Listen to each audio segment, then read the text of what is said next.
जय श्री कृष्णा मित्रों। आप सभी का एक बार फिर से स्वागत है मित्रों। आज की इस कथा में आपको जानने को मिलेगा कि वह 7 बातें कौन सी है जिन्हें जानने के बाद मनुष्य कभी गरीब नहीं रहता। प्रिय मित्रों, आपसे निवेदन है कि आप इस कथा को पूरा सुनना, क्योंकि आधा अधूरा ज्ञान विष के समान घातक होता है मित्रों।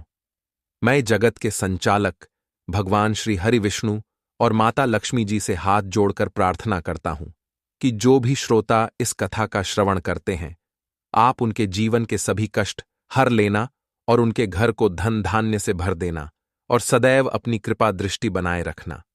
मित्रों, एक बार की बात है, भगवान विष्णु जी माता लक्ष्मी के साथ क्षीर सागर में विश्राम कर रहे थे। तभी माता लक्ष्मी ने भगवान विष्णु से कहा, हे स्वामी, आज मुझे आपसे मनुष्यों के कल्याण के लिए 7 ज्ञानवर्धक बातें जाननी है, जो प्रत्येक मनुष्य के लिए अति आवश्यक हो, जिससे कलयुग के प्रत्येक मनुष्य का कल्याण हो सके। प्रभु, कृपया आप मुझे वह 7 बातें बताकर मेरे व्याकुल मन को शांत कीजिए। माता लक्ष्मी की बात सुनकर भगवान विष्णु जी ने मुस्कुराते हुए कहते हैं, हे देवी, आज तुमने यह प्रश्न पूछकर समस्त मानव जाति पर उपकार किया है। इन प्रश्नों का उत्तर सुनने के बाद पृथ्वीलोक के समस्त मनुष्य का जीवन सफल हो जाएगा।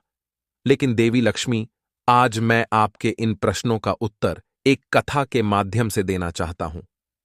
फिर माता लक्ष्मी ने कहा, हे स्वामी, आप कथा सुनाइए, मैं आपके मुख से कथा सुनने के लिए उत्सुक हूँ। मित्रों, भगवान विष्णु जी कथा सुनाते हुए कहते हैं, हे देवी, प्राचीन काल में देवपुर नाम का एक राज्य था। उस राज्य में संगम नाम का एक मध्यम वर्गीय सेठ रहता था। उस सेठ की कोई संतान नहीं थी, लेकिन काफी पूजा पाठ करने के बाद अंत में उस सेठ के घर में भगवान की कृपा से 2 संतान पैदा हुई। सेठ ने प्यार से अपनी पुत्री का नाम बृंदा रखा और पुत्र का नाम महेंद्र रखा। मित्रों, सेठ ने बृंदा और महेंद्र की परवरिश में कोई कमी नहीं रखी। वह उनकी सभी इच्छा पूरी करता था। इसी तरह धीरे धीरे समय बीतता गया और बृंदा विवाह के योग्य हो गई, तो सेठ को अपने बच्चों के विवाह की चिंता सताने लगती है। सेठ अपनी पुत्री के लिए एक सुंदर वर की तलाश करने लगा। तभी उसे एक दिन अपने व्यापारी मित्र का लड़का पसंद आ जाता है। वह अपने मित्र व्यापारी से उसके बेटे के साथ अपनी बेटी के विवाह का प्रस्ताव रखता है। मित्रों, सेठ का यह प्रस्ताव उसका व्यापारी मित्र को पसंद आ जाता है और वह इस विवाह प्रस्ताव को स्वीकार कर लेता है। फिर संगम सेठ उस व्यापारी के पुत्र के साथ में अपनी बेटी बृंदा का विवाह कर देता है। सेठ अपनी पुत्री के विवाह में कोई कमी नहीं छोड़ता है। वह धूमधाम से अपनी पुत्री का विवाह करता है। मित्रों, आगे भगवान विष्णु जी कहते हैं, हे देवी लक्ष्मी, इस प्रकार से विवाह के बाद बृंदा अपने पिता के घर से विदा होकर ससुराल चली जाती है और अपने पति के साथ खुशहाल जीवन व्यतीत करने लगती है। मित्रों, इधर अब संगम सेठ बेटी को विदा करने के बाद अपने पुत्र के विवाह के बारे में सोचने लगता है। उसके मन में यह चल रहा था कि बेटी तो मेरी अपने घर की हो गई, अब मुझे अपने पुत्र का विवाह कर देना चाहिए। उसके बाद मैं अपना बचा हुआ शेष जीवन आराम से अपने पुत्र और बहू के साथ रहकर व्यतीत करूंगा। यह सोचकर वह मन ही मन बहुत प्रसन्न हो रहा था। मित्रों, आगे भगवान श्री हरि विष्णु जी कहते हैं, हे देवी, मनुष्य को ना ही अत्यंत प्रसन्न होना चाहिए और ना ही अत्यंत दुखी होना चाहिए, क्योंकि ईश्वर की लीला अपरंपार है। परमात्मा ना जाने कब किसको राजा से रंक बना दे और कब रंक से राजा बना दे, इसके बारे में कोई नहीं जानता। मित्रों, ऐसा ही कुछ संगम सेठ के साथ होता है। एक दिन वह सेठ बड़ी भयानक बीमारी की चपेट में आ जाता है।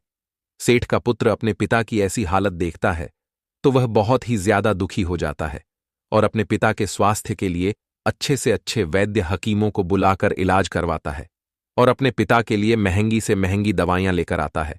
परंतु उसके बाद भी उसके पिताजी की हालत में कोई सुधार नहीं हो रहा था। धीरे धीरे उस सेठ की धन संपत्ति उसके इलाज में चली गई। इस प्रकार अपने पिता का इलाज कराते हुए सेठ का पुत्र अब गरीबी के कगार पर आकर खड़ा हो जाता है। उसकी जमा पूंजी धीरे धीरे खत्म हो चुकी थी, परंतु फिर भी वह हार नहीं मानता।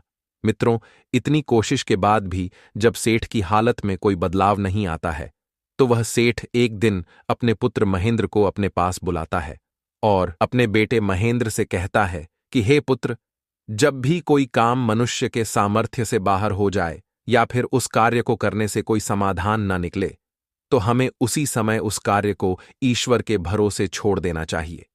इसलिए पुत्र, अब तुम मेरी चिंता छोड़ो और तुम अब अपने भविष्य के बारे में सोचो।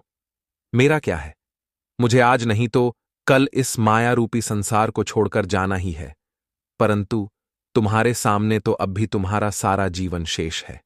अब तुम मेरी चिंता छोड़ो और विवाह करके अपना घर बसा लो। मित्रों, अपने पिता के मुख से यह बात सुनकर महेंद्र एकदम चुप हो जाता है। वह कर भी क्या सकता था, उसके हाथ में कुछ नहीं था। साथ ही अब उसके घर में जो भी जमा पूंजी थी वह तो उसके पिता के इलाज में खर्च हो चुकी थी। अपने पिता की यह बात वह टाल भी नहीं सकता था।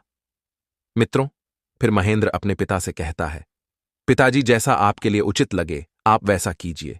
इसके बाद वह सेठ जैसे तैसे करके महेंद्र का विवाह एक गरीब घर की कन्या से करवा देता है। मित्रों, जिस कन्या से महेंद्र का विवाह होता है वह कन्या भगवान शिव जी की परम भक्त थी। वह नित्य भगवान शिव जी और माता लक्ष्मी की पूजा किया करती थी। वह बहुत ही सुंदर और सुशील थी। प्रिय मित्रों, शादी के कुछ दिनों बाद ही उस सेठ की मृत्यु हो जाती है। पिता की मृत्यु के बाद महेंद्र बहुत दुखी रहने लगा। उसे समझ नहीं आ रहा था कि अब वह क्या करे।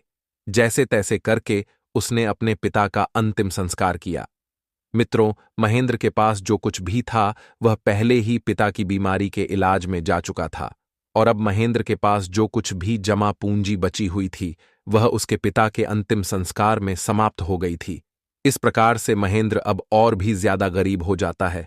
वह अपने घर को भी बेच देता है और अपनी पत्नी के साथ नगर के बाहर एक झोपड़ी बनाकर अपना जीवन व्यतीत करने लगा। मित्रों, अब वह अपना गुजारा करने के लिए नगर के एक धनवान व्यापारी के खेत खलिहानों में काम करने लगा, और मेहनत मजदूरी करने के बाद जो भी कुछ मिलता था वह उससे अपना और अपनी पत्नी का पेट पालने लगता है।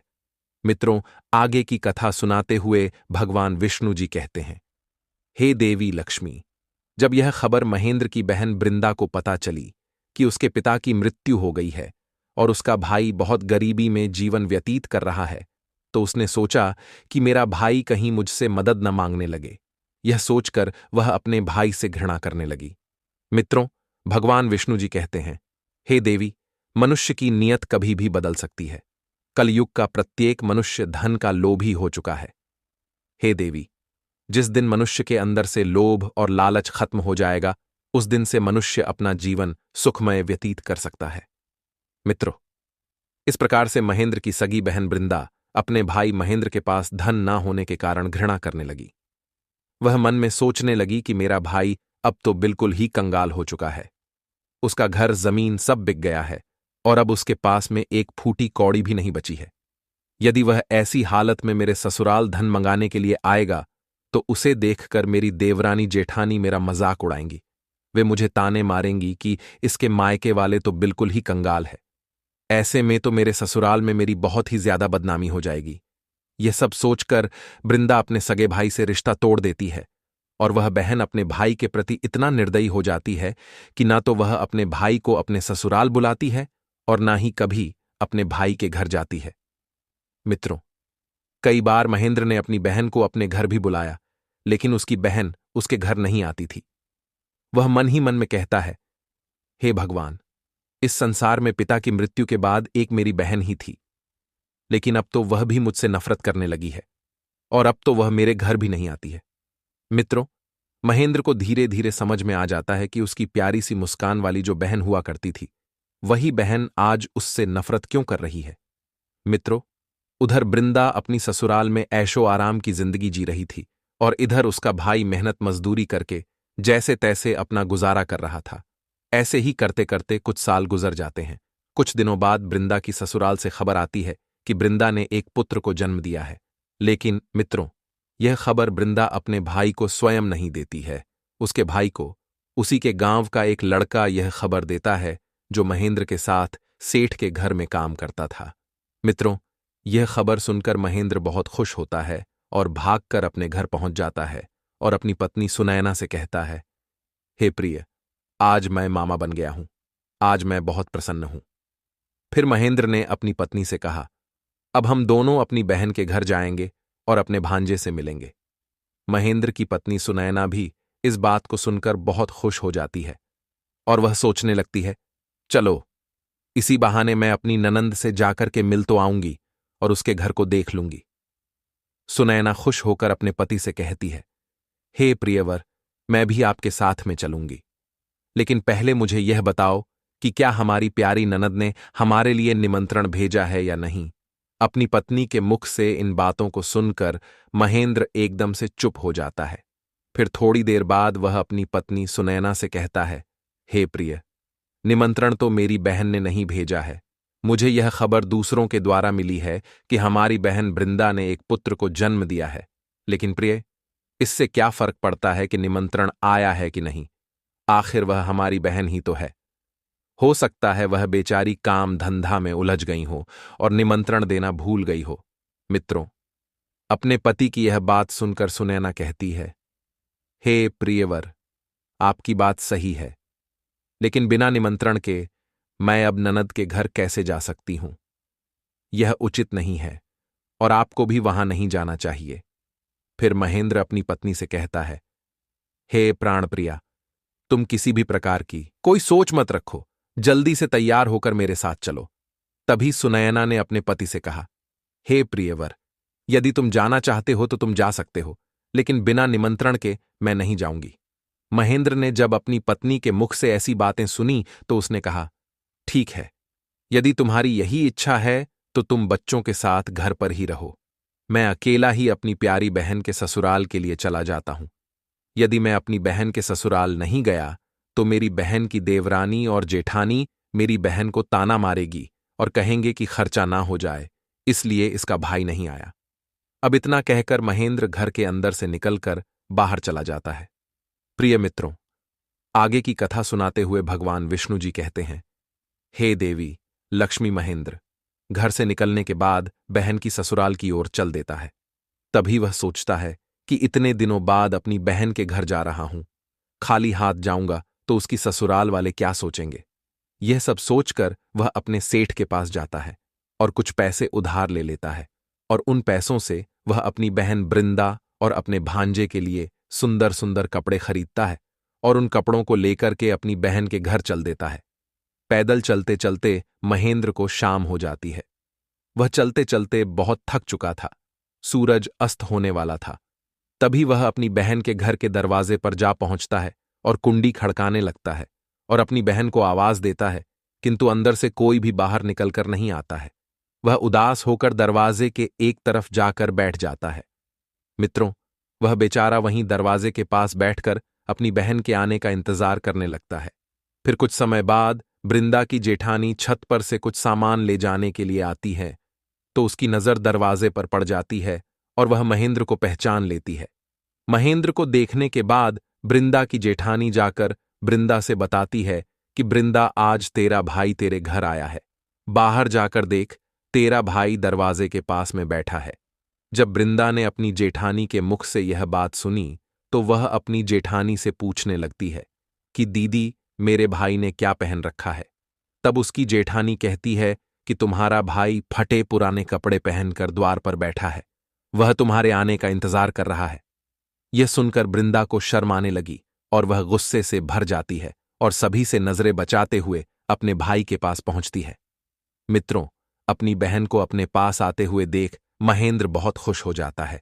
उसका चेहरा खिल उठता है, खुशी से उसकी आंखों में आंसू आ जाते हैं।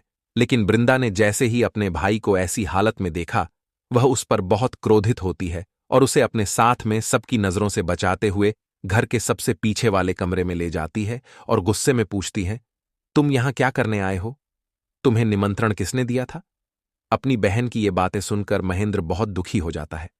फिर वह कहता है, बहन, मुझे किसी से खबर मिली कि मेरी बहन को एक पुत्र हुआ है।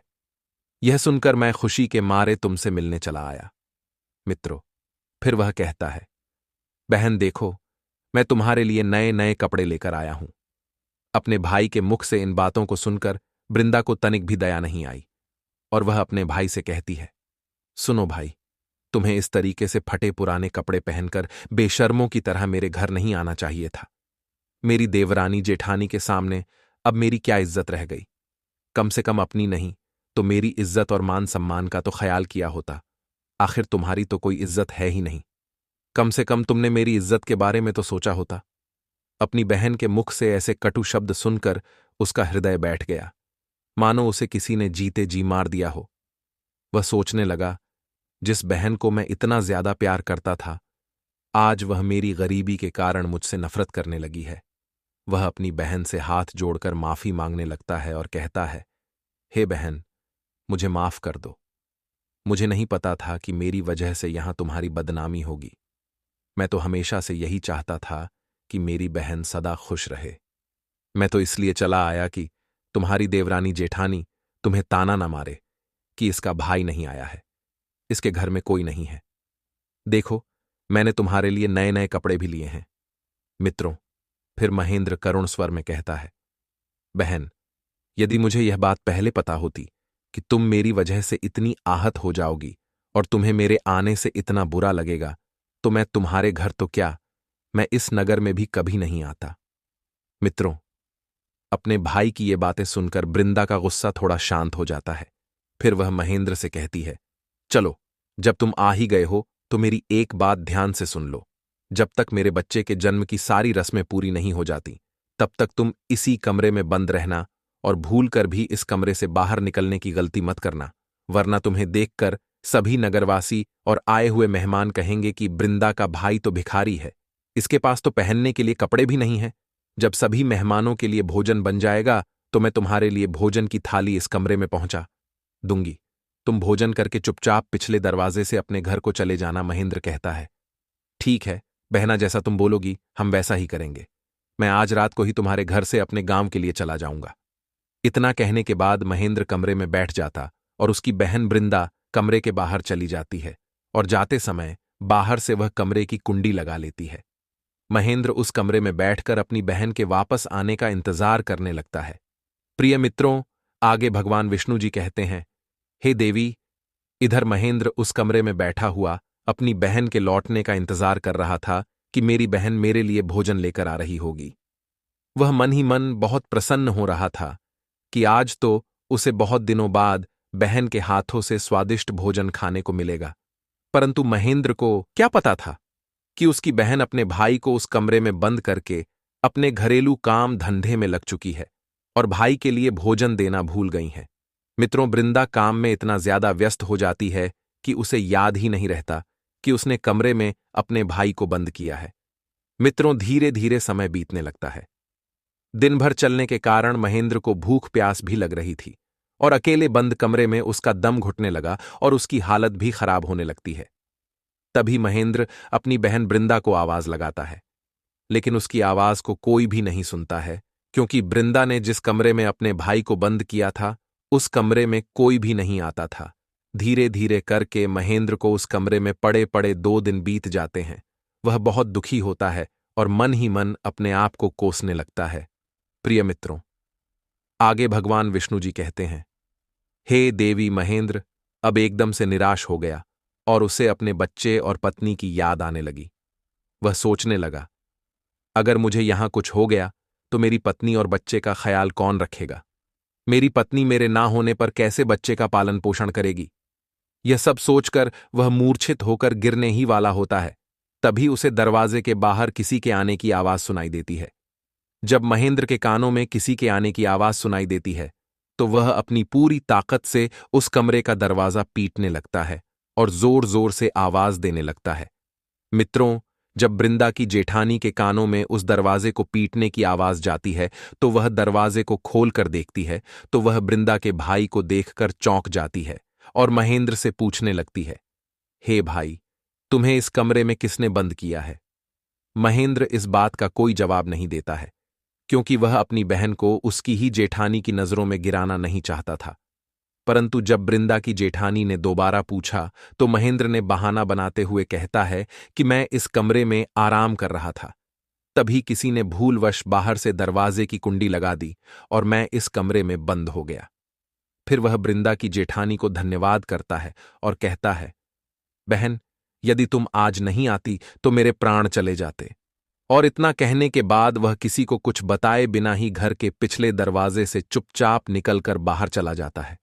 प्रिय मित्रों, महेंद्र 3 दिन से भूखा प्यासा था। वह चुपचाप अपने घर की तरफ चल देता है। वह चलते चलते बहुत थक गया था। भूख और प्यास से उसका गला सूखने लगा। वह धीरे धीरे घर की तरफ चला जा रहा था। कुछ दूर चलने के बाद उसकी आंखों के सामने अंधेरा छा गया और उसके पैर आगे बढ़ ही नहीं रहे थे और वह मूर्छित होकर वहीं पर गिर गया। मित्रों, उधर महेंद्र की पत्नी सुनैना अपने पति के वापस न लौटने पर बहुत चिंतित हो रही थी और भगवान से प्रार्थना कर रही थी। आगे की कथा सुनाते हुए भगवान श्री हरि विष्णु कहते हैं, हे देवी, उस सुनैना की प्रार्थना भगवान शिव जी सुन लेते हैं और उसके मूर्छित पड़े पति के पास एक बूढ़ी औरत का रूप धारण करके पहुंच जाते हैं और उसे उठाकर जंगल में एक कुटिया बनी हुई थी, वहां लेकर उसे चले जाते हैं। मित्रों, कुछ समय पश्चात जब महेंद्र को होश आता है तो वह चौंक कर बैठ जाता है और वह देखता है कि एक बूढ़ी औरत उसको हवा कर रही थी। होश आने के पश्चात महेंद्र खड़ा हो जाता है और खड़े होने के बाद में उस बूढ़ी औरत से कहता है, हे माता, आप कौन हैं और मैं यहां पर कैसे आया? मित्रों, फिर वह बूढ़ी औरत कहती है, हे पुत्र, जब मैं जंगल के रास्ते से अपनी कुटिया को आ रही थी तो तुम मुझे मूर्छित अवस्था में रास्ते में दिखे तो मैंने किसी तरह से तुम्हें उठाकर अपनी कुटिया में ले आई। यह सुनकर महेंद्र उस बूढ़ी औरत को हाथ जोड़कर प्रणाम करता है और पूछता है, हे माता, आप कौन और आप इस सुनसान जंगल में क्या कर रही है? मित्रों, फिर वह बूढ़ी औरत कहती है, हे पुत्र, मैं एक दुखिया हूं और इस जंगल को अपना घर समझकर इसमें वास करती हूं। फिर महेंद्र उस बूढ़ी औरत को प्रणाम करके अपने घर के लिए वहां से चलने लगता है। तभी वह बूढ़ी औरत कहती है, हे पुत्र, मुझे क्षमा करना, किंतु क्या मैं यह जान सकती हूं कि तुम कहां से आ रहे थे और इधर कहां जा रहे हो? तब महेंद्र कहता है, हे माता, मेरी बहन को पुत्र हुआ है। मैं उसी से मिलने उसके घर गया हुआ था और इधर मेरा गांव है। मैं इधर अपने गांव के लिए जा रहा हूं। फिर वह बूढ़ी औरत महेंद्र से कहती है, बेटा, यदि तुम बुरा ना मानो तो मैं तुमसे एक बात पूछना चाहती हूं। तब महेंद्र कहता है, पूछो माता, तुम मुझसे क्या पूछना चाहती हो? मित्रों, फिर वह बूढ़ी औरत कहती है, बेटा, यदि तुम अपनी बहन के घर से आ रहे हो तो फिर तुम खाली हाथ कैसे अपने घर जा रहे हो?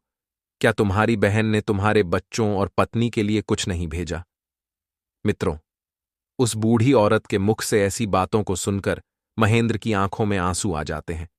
वह अपने आप को बहुत रोकता है कि वह उस बूढ़ी औरत से कुछ भी ना बताए, लेकिन उस बूढ़ी औरत के दोबारा पूछने पर महेंद्र दुखी मन से सारी सच्चाई उस बूढ़ी औरत को बता देता है। मित्रों, इस प्रकार से महेंद्र के मुंह से पूरी घटना को सुनने के बाद वह बूढ़ी और बहुत दुखी होती है और वह महेंद्र से कहती है कि पुत्र, तुम किसी भी प्रकार की चिंता मत करो, जो हुआ उसे भूल जाओ। अब तुम मेरी बात ध्यान से सुनो। तुम यहां पर कुछ देर और विश्राम करो। जंगल के उस पार मेरा एक फलों का बगीचा है, उसमें से मैं फल लेकर आती हूं।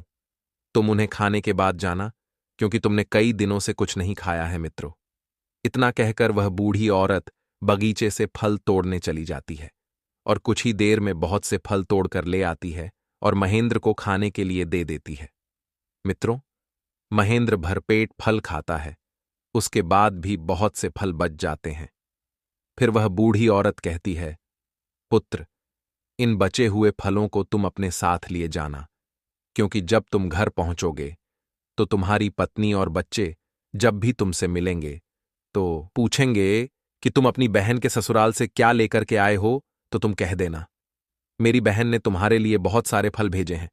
ऐसा करने से तुम्हें अपनी पत्नी और बच्चों के सामने शर्मिंदा नहीं होना पड़ेगा और इससे तुम्हारी मान प्रतिष्ठा भी बची रहेगी। मित्रों, बूढ़ी औरत की ये बातें सुनकर महेंद्र बहुत खुश होता है। फिर वह बचे हुए फलों को अपने साथ ले लेता है और उस बूढ़ी औरत के चरण स्पर्श करके आज्ञा लेता है और अपने घर के लिए चलने को तैयार होता है। तभी वह बूढ़ी औरत महेंद्र से कहती है, ठहरो पुत्र, जाते समय तुम मेरी इन 7 बातों को ध्यान से सुनते जाओ।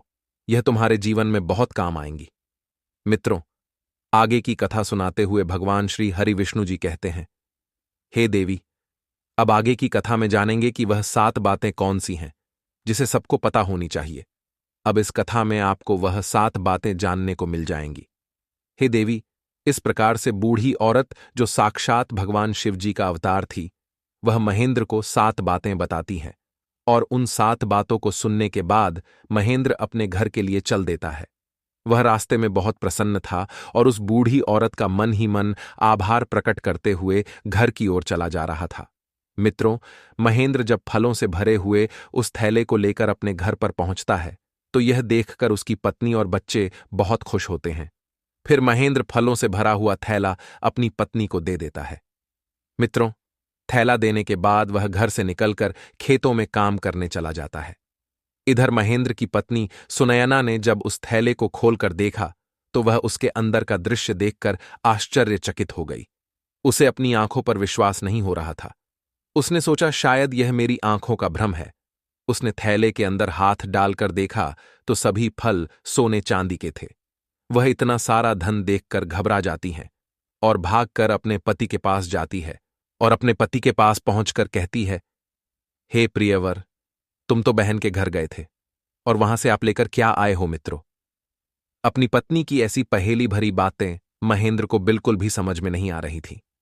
उसने सोचा शायद मेरी पत्नी को वे फल अच्छे नहीं लगे, इसलिए मुझसे वह ऐसा बोल रही है। फिर उसने अपनी पत्नी से कहा, हे प्रिय, मुझे माफ करना, मैं तो अपने साथ वही लेकर आया था जो मेरी बहन ने मुझे आते समय दिया था और उसने कहा था ये फल ले जाकर अपने बच्चों और पत्नी को दे देना। मित्रों, उसकी पत्नी कहती हैं, हे प्रियवर, आप पहले मेरे साथ घर चलिए और देखो चलकर तुम्हारी बहन ने तुम्हारे हाथों क्या दिया है। यह कहकर सुनैना अपने पति का हाथ पकड़कर अपने साथ घर ले जाती है और अपने पति से कहती है, इसे जरा ध्यान से देखिए तो सही, आखिर हमारी ननद ने हमारे लिए क्या भेजा है। और इतना कहकर सुनैना सोने चांदी से भरा फलों का थैला महेंद्र के सामने रख देती है और कहती है, देखिए इसमें क्या है मित्रों। पहले तो वह अपनी पत्नी के इस तरह के बर्ताव को देखकर थोड़ा घबरा जाता है, फिर वह अंदर देखता है तो उसके होश उड़ जाते हैं। प्रिय मित्रों, आगे की कथा सुनाते हुए भगवान श्री हरि विष्णु कहते हैं, हे देवी। यह सब देखकर दोनों पति पत्नी एक दूसरे की ओर देखने लगते हैं। फिर सुनयना अपने पति महेंद्र से कहती है, हे प्रियवर, हमारी ननद ने तो हमारा भाग्य ही बदल दिया। उन्होंने फलों के रूप में सोने चांदी से भरा हुआ थैला दिया है। मित्रों, महेंद्र चुपचाप यह सब देख रहा था और मन ही मन सोच रहा था कि मुझे रास्ते में जो बूढ़ी औरत मिली थी वह कोई साधारण औरत नहीं थी, वह अवश्य ही किसी देवता का स्वरूप थी। मित्रों, वह उस बूढ़ी औरत को मन ही मन प्रणाम करता है और धन्यवाद देता है, परंतु वह रास्ते में हुई घटना का जिक्र किसी से नहीं करता। मित्रों, अब इस धन से महेंद्र फिर से व्यापार शुरू करता है और वह अपने व्यापार को बहुत ही ईमानदारी और मेहनत से चलाने लगता है। मित्रों, कुछ ही दिनों में वह नगर का सबसे धनवान व्यक्ति बन जाता है। फिर वह अपनी पत्नी और बच्चों के लिए एक भव्य महल बनवाता है और बड़े ही ऐशो आराम से उस महल में रहने लगता है। उसके घर में बहुत से नौकर चाकर काम करते थे। वह हमेशा उनसे बहुत प्यार से बात करता था। उसके स्वभाव के कारण सभी नगरवासी उसकी बहुत इज्जत करते थे। प्रिय मित्रों, आगे भगवान श्री हरिविष्णु जी कथा सुनाते हुए कहते हैं, हे देवी, एक दिन की बात है। महेंद्र को व्यापार में अत्यधिक लाभ होता है। ये बात वह आकर अपनी पत्नी से बताता है तो उसकी पत्नी कहती हैं, हे प्रियवर, भगवान ने हमारी इतनी मदद की है तो क्यों ना हम कुछ दान पुण्य कर लें। भगवान के नाम से सारे नगरवासियों को ब्रह्म भोज खिला देते हैं। मित्रों, भागवत गीता में भगवान श्री कृष्ण ने कहा है कि किसी भी मनुष्य को केवल उतना ही धन रखना चाहिए जितना उसके भरण पोषण के लिए आवश्यक है। बाकी बचे धन को दान में दे देना चाहिए। यदि कोई अपनी आवश्यकता से अधिक धन इकट्ठा करता है तो वह ईश्वर की नजर में चोर है। प्रिय मित्रों, आगे की कथा सुनाते हुए भगवान श्री हरिविष्णु कहते हैं, हे देवी, अपनी पत्नी की यह सलाह महेंद्र को बहुत अच्छी लगी और उसने अपनी पत्नी सुनैना से कहा, ठीक है, अगले सप्ताह में आने वाले सोमवार के दिन हम सारे नगरवासियों को ब्रह्म भोज का निमंत्रण स्वयं जाकर देंगे और उन्हें भोजन कराएंगे। मित्रों, फिर सुनैना अपने पति महेंद्र से कहती है, हे प्रियवर, आप अपनी बहन के ससुराल जाओ और उसे अपने साथ घर बुलाकर लाओ। इसी बहाने वह अपने घर भी घूम जाएगी और मैं अपनी प्यारी ननंद से मिल लूंगी। महेंद्र जब अपनी पत्नी की यह बात सुनता है तो वह अपनी पत्नी के कहने पर एक बार फिर से अपनी बहन के ससुराल चल देता है। इस बार वह राजसी वस्त्र पहनकर 2-3 नौकर चाकर अपने साथ लेकर अपनी बहन के घर जा पहुंचता है और उसी दरवाजे पर जाकर खड़ा हो जाता है जिस दरवाजे पर वह कुछ दिन पहले आकर के बैठा था। उसी समय बृंदा की जेठानी घर से बाहर निकलती है और बृंदा के भाई को देखकर वह तुरंत वापस भागकर बृंदा के पास आती है और बृंदा से कहती है, बृंदा बहन, आज बहुत दिनों बाद तुम्हारा भाई फिर से आया है अपनी जेठानी के मुख से। इस बात को सुनकर बृंदा कहने लगती है, दीदी, कोई भी राह चलता भिखारी मेरा भाई नहीं हो सकता, मेरा कोई भाई नहीं है। मित्रों, बृंदा ऐसा इसलिए कह रही थी क्योंकि वह इस बार भी अपने भाई को वहीं भिखारी ही समझ रही थी। वह सोच रही थी इस बार भी उसका भाई फटे पुराने कपड़े पहनकर उसके घर आया है, लेकिन जब उसकी जेठानी बताती है कि बृंदा, तुम्हारा भाई आज भिखारियों की तरह नहीं बल्कि राजा महाराजाओं की तरह आया है। तुम्हारे भाई को देखकर ऐसा लग रहा है मानो जैसे वह किसी देश का राजा महाराजा हो। तुम्हारे भाई के आगे पीछे नौकर चाकर लगे हैं। यदि तुम्हें मेरी बातों पर यकीन नहीं हो रहा है तो तुम खुद ही जाकर देख सकती हो। मित्रों, जेठानी की यह बात सुनकर बृंदा अपने भाई को छुपकर देखने लगती है। मित्रों, बृंदा ने अपने भाई के राजसी रूप को देखा तो एकदम चकित रह गई। उसे अपनी आंखों पर विश्वास नहीं हो रहा था। वह सोचने लगती है कि कल तक तो मेरा भाई बिल्कुल ही भिखारी था, उसके पास तो पहनने के लिए भी वस्त्र नहीं थे, फिर अचानक एकदम से वह इतना अमीर कैसे बन गया। मित्रों, गीता में भगवान श्री कृष्ण ने कहा है कि मनुष्य को श्रेष्ठ समय को लाने के लिए अपने बुरे समय से लड़ना पड़ता है, इसलिए बुरा समय आने पर व्यक्ति को कभी भी धैर्य नहीं खोना चाहिए। मित्रों, अपने भाई की वेशभूषा देखकर उसकी बहन बृंदा जल्दी से घर के अंदर जाती है और आरती का थाल सजाकर अपने भाई की आरती उतारने लगती है। उसके बाद में बृंदा अपने भाई को बड़े ही आदर के साथ अपने घर में बुलाकर ले जाती है और अपने भाई से कहती है भैया, मुझे क्षमा कर दीजिए, मेरी वजह से तुम्हें बहुत ज्यादा कष्ट और शर्मिंदगी उठानी पड़ी है। अपनी बहन के मुख से इन बातों को सुनकर महेंद्र कहने लगता है कि बहना, कोई बात नहीं, उस समय हमारे दिन अच्छे नहीं थे, तुम्हारी गलतियों के लिए मैंने तुम्हें पहले ही क्षमा कर दिया था बहन। अब तुम इन बातों को छोड़ो और मेरे साथ मेरे घर चलने की तैयारी करो। मैं तुम्हें अपने साथ घर ले जाने के लिए आया हूं, अब तुम्हें मेरे साथ घर चलना है। अपने भाई की यह बात सुनकर बृंदा खुशी खुशी अपने भाई के साथ घर चलने के लिए तैयार हो जाती है और अपने पति से अनुमति लेकर तैयार होकर आ जाती है और अपने भाई के रथ में बैठ जाती है। कुछ ही देर में वह अपने भाई के घर पहुंच जाती है। मित्रों, अपने भाई की शान शौकत को देखकर बृंदा एकदम से दंग रह जाती है। वह देखती है कि एक भव्य आलीशान महल है और महल के अंदर बहुत से नौकर चाकर लगे हैं और अन्न के भंडार भरे हुए हैं। बृंदा अपने भाई की ऐसी स्थिति को देखकर एकदम से हैरान रह जाती है। वह जैसे ही घर के अंदर प्रवेश करने लगती है, उसी समय महेंद्र की पत्नी सुनयना अपनी ननद को देख लेती है और भागकर अपनी ननद के पास आ जाती है। वह अपनी ननद की खूब सेवा करती है। मित्रों, सुनयना को लगता था कि यह सब शानो शौकत हमारी ननद की वजह से है। ननद की मदद के कारण ही हम इस मुकाम पर पहुंचे हैं, क्योंकि महेंद्र ने कभी अपनी पत्नी को अपने अमीर होने की बात नहीं बताई थी। वह तो सब कुछ जानता ही था कि यह सब बृंदा की वजह से नहीं हुआ। ये सब तो भगवान के रूप में आई हुई उस बूढ़ी औरत की कृपा से हुआ है। मित्रों, योजना के अनुसार महेंद्र ने सोमवार के दिन ब्रह्मभोज का आयोजन किया और उस भोज में सारे नगरवासियों को भोजन कराया गया और गरीबों को दान में बहुत सारा धन दिया गया। मित्रों, कुछ दिन बीतने के बाद जब महेंद्र की बहन बृंदा अपने ससुराल जाने को तैयार होती है तो महेंद्र की पत्नी सुनैना अपने पति से कहती है, हे प्रियवर, कल तुम्हारी बहन अपने घर जाएगी, इसलिए तुम बाजार जाओ और बाजार जाकर अपनी बहन के लिए कोई अच्छा सा तोहफा ले आओ। मित्रों, अपनी पत्नी की बात मानकर महेंद्र बाजार चला जाता है और एक दुकान पर जाकर पूछता है, भाई, आपके पास बोलने वाली गुड़िया है क्या? मित्रों, महेंद्र की बात सुनकर वह दुकानदार कहता है, सेठ जी, बोलने वाली गुड़िया मेरे पास है, लेकिन वह बहुत महंगी है। फिर महेंद्र उस दुकानदार से कहता है, भाई, मैं तुम्हें मुंह मांगा पैसा दूंगा, लेकिन तुम ऐसी गुड़िया देना जो मेरी इन 7 बातों को बारी बारी से बोले। इसके बाद महेंद्र उस दुकानदार को 7 बातें बताता है, जो बातें उसे उस बूढ़ी औरत ने चलते समय महेंद्र से बताई थीं। प्रिय मित्रों, आगे की कथा सुनाते हुए भगवान विष्णु जी कहते हैं, हे देवी महेंद्र। अब वह 7 बातें दुकानदार से बताते हुए कहता है, भाई, मेरी पहली बात तो यह है कि जीवन में कितनी भी प्रतिकूल परिस्थिति क्यों न हो, मनुष्य को उसका मुकाबला मुस्कुराते हुए ही करना चाहिए।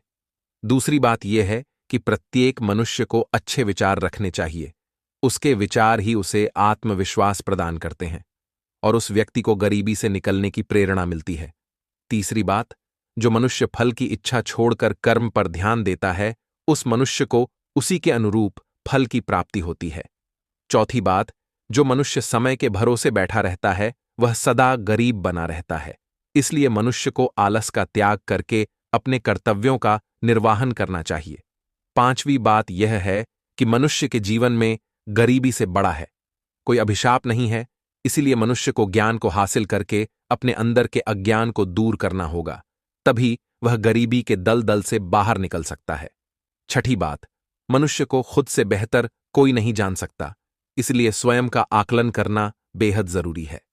सातवीं और अंतिम बात, मनुष्य को कभी भाग्य के भरोसे नहीं बैठना चाहिए, क्योंकि भाग्य तो खुद ही मनुष्य के भरोसे बैठा रहता कि तुम कुछ करो तो वह तुम्हें उसका फल प्रदान करे। मित्रों, यह 7 बातें बताने के बाद महेंद्र उस दुकानदार से कहता है, भाई, मुझे ये 7 बातें बोलने वाली गुड़िया बनाकर दे दो और उसके ऊपर सोना चांदी जड़ देना। मित्रों, थोड़ी देर बाद वह दुकानदार महेंद्र को गुड़िया लाकर दे देता है। गुड़िया को साथ लेकर महेंद्र घर वापस आने लगता है। तभी वह रास्ते में मन ही मन सोचता है कि जब मेरी बहन इन 7 बातों को सुनेगी तो उसे अपनी गलती का एहसास होगा कि उसने कैसे पैसे के घमंड में आकर के अपने ही सगे भाई का अपमान किया था। उसे पछतावा होगा कि उसे अपने भाई का अपमान नहीं करना चाहिए था। यह सोचते हुए वह अपने घर आ जाता है और उस सोने चांदी से जड़ित बोलने वाली गुड़िया को उपहार में अपनी बहन को दे देता है। फिर वह अपने भाई से विदा लेकर अपने घर चली जाती है।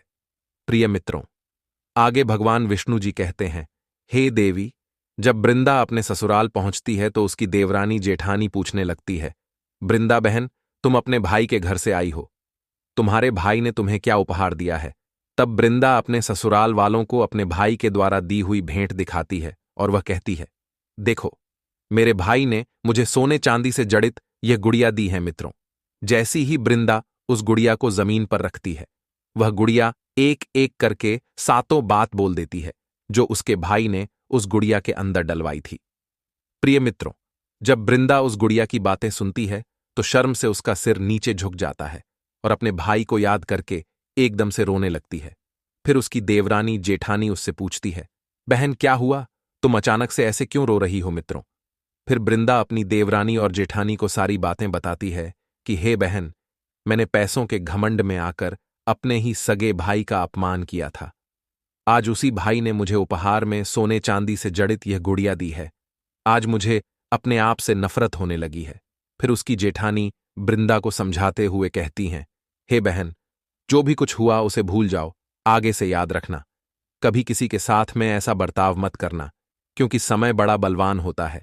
यह किसी भी अमीर मनुष्य को राजा से रंक बना सकता है और किसी भी गरीब को रंक से राजा बना सकता है। इसलिए हे बहन, किसी भी मनुष्य को धन दौलत का घमंड नहीं करना चाहिए।